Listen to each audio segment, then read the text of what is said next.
Last night I parked both cars outside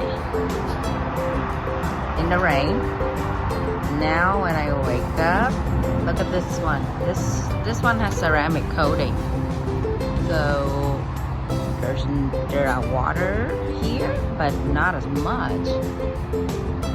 You can see they're kind of went down already. Versus this is totally wet. Still a lot of water and lots of water streak. You can see some on this side too.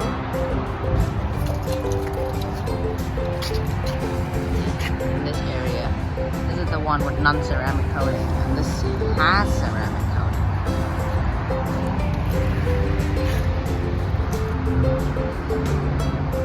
No ceramic coating, has ceramic coating. See the water beads on there. It collects even more. The water beads on the non-ceramic coating are just regular one, but the water beads on the ceramic coating one are round, perfectly round. Okay, let me go back.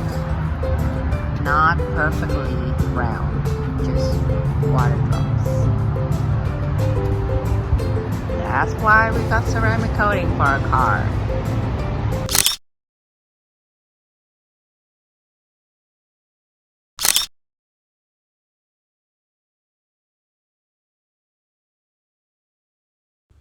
Thank you, ShineTech, for a very awesome job on the ceramic coating again.